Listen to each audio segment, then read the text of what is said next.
खडसेंची परत घरवापसी होणार असल्याची चर्चा आहे. विनोद तावडेंची त्यांनी भेट घेतल्याचा फोटो देखील समोर आला आणि काल त्यांनी उद्धव ठाकरेंची पण भेट घेतल्यामुळे वेगवेगळ्या चर्चा आता सुरू झालेल्या आहेत. त्यांना शुभेच्छा आहेत माझ्या. त्यांना माझ्या शुभेच्छा आहेत. त्यांना कुठे जाऊ द्या. भाऊ संजय राऊत आज बोलले आहेत पत्र. खडसे भाजप घरवापसीसाठी मागे लागलेले आहेत. महाजन यांचा असा आपला सवाल केलेला आहे. काय सांगणार बाबा?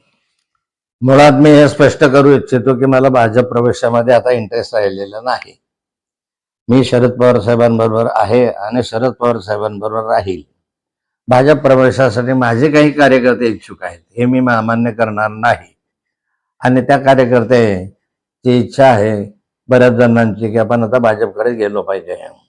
गिरीश महाजन जे आता या ठिकाणी बोलले की मी फार लहान माणूस आहे, ही गोष्ट खरी आहे की गिरीश महाजन फार लहान माणूस आहे, पण मुख्यमंत्र्यांच्या शर्यतीतला माणूस आहे. त्याच्या मतदारसंघामध्ये तसे बोर्डही लागलेले होते. त्यामुळे एवढ्या मोठ्या लहान माणसाशी मी संघर्ष करतोय. गिरीश महाजन हे विसरले की त्यांना राजकारणामध्ये ज्यावेळेस तिकीट मिळत नव्हतं, तिकीट म्हणजे 1995च्या सुमारास हा मतदारसंघ शिवसेनेकडे होता आणि याच्याऐवजी भुसावळ मतदारसंघ घ्यावा असा आग्रह होता, अमळनेर किंवा भुसावळ. त्यावेळेस भुसावळ मतदारसंघ शिवसेनेकडून भाजपकडे घ्यावा असा आग्रह त्या कालखंडामध्ये अनेकांनी धरला होता. परंतु मी आग्रह धरला होता की गिरीश महाजन चांगला कार्यकर्ता आहे आणि गिरीश महाजनला जामनेर विधानसभा क्षेत्रामध्ये उभं केलं पाहिजे. त्यासाठी हा मतदारसंघ बदलूया. जो जामनेर शिवसेनेचा आहे तो भाजपला घ्या आणि जो भुसावळ भाजपचा आहे तो शिवसेनेला द्या. परंतु याबाबत आमच्यामध्ये एकमत नव्हतं. डॉक्टर गुणवंतराव सरोदे खासदार होते आणि त्यांनी आग्रह धरला की आपला हा मतदारसंघ भुसावळ फक्त 5,000 मतांनी पडलेला होता, त्यामुळे हा मतदारसंघ बदलू नये अशी त्यांची इच्छा होती. आणि प्रमोद महाजनांची इच्छा होती की हा मतदारसंघ जामनेर मतदारसंघ हा मराठा बहुल मतदारसंघ आहे. त्यावेळेस विनोद तावडे वगैरे सगळे आम्ही हजर होतो. मराठा बहुल मतदारसंघ आहे, या ठिकाणी येणं अवघड आहे. परंतु अशाही परिस्थितीमध्ये मी आग्रह धरला की या ठिकाणी आम्ही निवडून आणू, कार्यकर्त्यांचा उत्साह आहे आणि हा मतदारसंघ त्यामुळे बदलला आहे. गिरीश महाजन कदाचित विसरले असतील. त्यांच्या मतदारसंघामध्ये जोपर्यंत ते मंत्री झालेत तोपर्यंत त्यांना मी सातत्यानं सर्व बाबींनी सहकार्य केलं, सर्व तोशी सहकार्य केलं.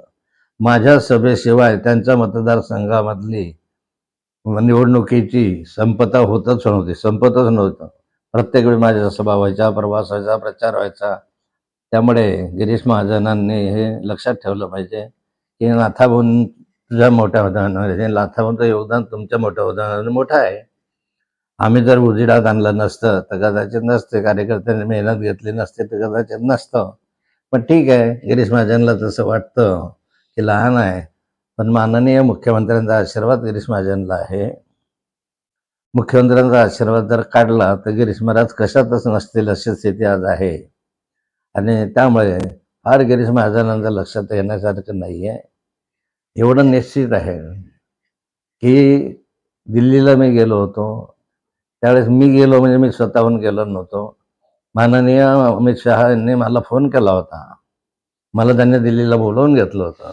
त्यावेळेस मला माहिती नव्हतं काय काम आहे आणि गेल्यानंतर त्यांनी मला सांगितलं होतं की भाजप जॉईन करू आणि नड्डाजीकडे पाठवलं. नड्डाजींनी काय ते त्या सगळ्यांना माहिती आहे. त्यानंतरच्या कालखंडामध्ये गिरीश महाजन म्हणतात मी विरोध केला नव्हता.